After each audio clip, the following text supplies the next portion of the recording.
Hey guys and gals, welcome back to Drill of the Week. I believe this one is number 8, and I'm calling this one Bridge Building. Um, as you know, I'm just recently back doing these things again and trying to get in shape. Beginning of the season is here at Seattle Symphony, and it's time to kick it into high gear and start putting my money where my mouth is. Um, I call this one bridge building for a couple of reasons, so I'll try and keep it short and sweet, but a little bit of a backstory here. When I first started playing the tuba, for many years, I didn't have a tuba teacher, so to speak. I studied with a bass trombone player. He was a really nice guy, but he didn't have much to say about tuba playing other than practice. Wow. Anyway, I wasn't a big mouthpiece guy. I didn't buzz hardly at all. And one of the reasons behind that was because when I played, it felt a certain way, and I was real focused on feel. And when I buzzed on the mouthpiece, it felt another way. And the two didn't feel similar at all, and I didn't detect that there was any use to having two different skill sets as I perceived them. So fast forward a couple of years, I'm working full time at Walt Disney World, and had the pleasure of meeting Arnold Jacobs a number of times during those years. And in one of the conversations I had with him, I asked him about mouthpiece buzzing. And I told him, when I play the tuba, it feels a certain way, and my embouchure does one thing, and when I buzz on a mouthpiece, it does something else. And I don't see that there's any correlation between the two. And so I don't see any use.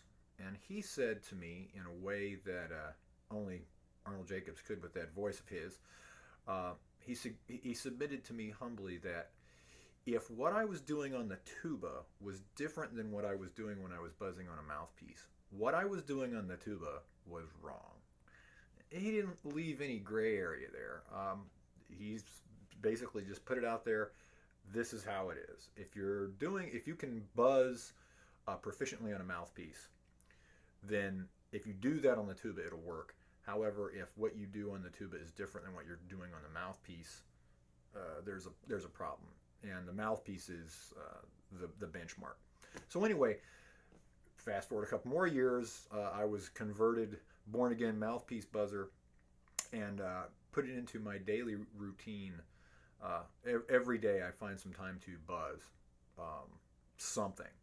But one thing that I felt was really, really helpful, and actually Warren helped me with this. He always used to describe it. Warren Deck, he was my teacher at Juilliard when I did my master's.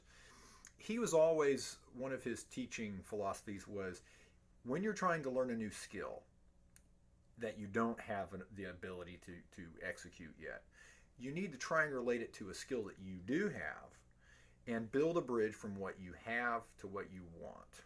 So that's the backstory why I call this bridge building. And you'll see how this applies to this particular buzzing exercise. I do this real early at the beginning of my routine, and it's pretty taxing. So I'll let you know right up front, you're going to have to take a couple of minutes off.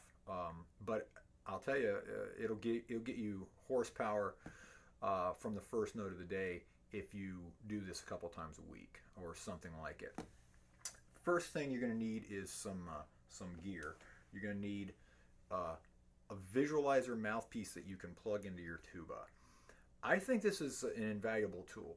You can use a burp, and I occasionally practice with a burp, but it provides resistance that is kind of similar to playing the instrument, and I want to remove that comfort zone because it takes far more air and far more control of firm corners and a supple embouchure to be able to buzz with no resistance that you get when you play with a visualizer. The reason that you need a visualizer you can plug into your horn is the concept of the bridge building. You're taking a skill and building a bridge from one place to another. Early on, I just practiced with a visualizer, and when I just practiced with a visualizer with a stick, I was a virtuoso on the visualizer, but then when I would go and pick up the tuba, the physical stimulus of having the tuba in my hands and in my lap and pushing the buttons kind of elicited a new set of responses that were closer to old bad habits. And again, was going back to my ways of not being like the way that I play, or when I play the visualizer, I was playing with good habits. But when I pick up the tuba, my IQ dropped like 50 points, and I started reverting to bad habits. Just that physical stimulus of having the tuba in my lap made me stupid. I think it does to everybody. No offense. Nature of the beast. Anyway, so you need a visualizer that you can plug into your mouthpiece receiver. Then you need your mouthpiece, and then you need some type of gear where you can generate pitch to keep yourself honest. I have my iPhone and a Jambox, Jabra Jambox Bluetooth speaker. Just anything that you can use to give reference pitches because it keeps you honest. So, first thing I do is take my horn as if I'm going to play, get my visualizer, plug it in, get a reference pitch, and then proceed to blow through some type of steady. For the ones that I'm going to do today, I call them my sorry sound studies, sorrowful sound studies, I should say. They're like the Jake studies, but I do it in a minor mode rather than in the major arpeggio. So it's if it's C, let's see, C, it'll be C, D, C, B flat, C, E flat, G, A flat, C, breath, C, D, C, B flat, C, A flat, G, E flat, C. So it's 1, 2, 1, 7, 1, minor third, 5, minor 6, tonic, and then reverse that. So it's a little different. Jake uses the leading tone, or the sound studies uses the leading tone up to the tonic. I keep it all minor, and it's challenging for the ear, and that's why I do it. So anyway, back to the study. I buzz it. Then immediately go up a half step, get another reference pitch, and without thinking, not giving myself any chance to switch gear, do exactly the same thing on the tuba with the mouthpiece in. Same steady, but up a half step. And I do this chromatically all the way in half steps until I've gotten back around to the upper octave, and then I'll do it 2 octaves from low C up to the high C above the staff and back down, all buzzing, and then trying to play it on the tuba. And I'll tell you, it really forces you to focus on a number of things. First of all, lots of air. You got to use a lot of air to be able to buzz through this study and play through it, regardless if you're playing on the visualizer or on the mouthpiece. It takes a lot of air and control. But the other key component to having it be effective is not giving yourself any time to think about the difference between what it feels like when you're buzzing on the visualizer as opposed to when you're playing on a mouthpiece. And ideally, it shouldn't feel much different. It will inevitably feel different because when you're playing on the mouthpiece plugged into the tuba, you have, 16 feet or more of tubing plugged into the other end of that mouthpiece, providing resistance. And that's going to feel different. But as Jake would say, it doesn't really matter how it feels, it matters how it sounds. And this study, I feel, is an effective way to bridge the gap between what it feels like when you're buzzing on a mouthpiece and what it feels like when you're playing on the tuba. And it gets you to focus away from that and focus more on hearing intervals, taking big breaths, blowing them across your lips, and in your mind's eye, hearing the end result and letting that be the ultimate determining factor for what comes out, whether it comes out of the visualizer or comes out of the end of your bell. So that's how you're building a bridge from one skill set to the other. And I, again, in support of what Mr. Jacobs would say, I wholeheartedly subscribe to the notion that if you can play the visualizer and the mouthpiece proficiently, then you should be able to play the tuba. But if you feel that they're two different abilities, what you're doing on the tuba is wrong. I'm not even going to equivocate on that. That's the way it is. The more I play, the older I get, the more I've taught. That's almost an absolute. So Anyway, that's called bridge building. I'm trying to think if there's any other key concepts that are important for you to know. Um, yeah, there is one thing that's really important to keep in mind. Um, really focus on firm corners. If you don't focus on firm corners when you do this, you'll lose your buzz and it won't be connected. You'll start shooting blanks when you're buzzing on the visualizer. And the other thing is that you may notice I don't get some clean attacks, but I always, when I'm buzzing on a mouthpiece and doing this study, I start everything with air. I don't use any tongue on the visualizer or on the mouthpiece. I don't use any tongue in a study at all because the tongue masks a lot of sins and a lot of imprecision in your playing. If you just start with a buzz right away with the air, you will hear whether you're on pitch or not. And if you're not on pitch, you got to fix it right away. That's one of the challenges of studies. So this is bridge building. Hope you like it.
Kicking my ass.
home stretch.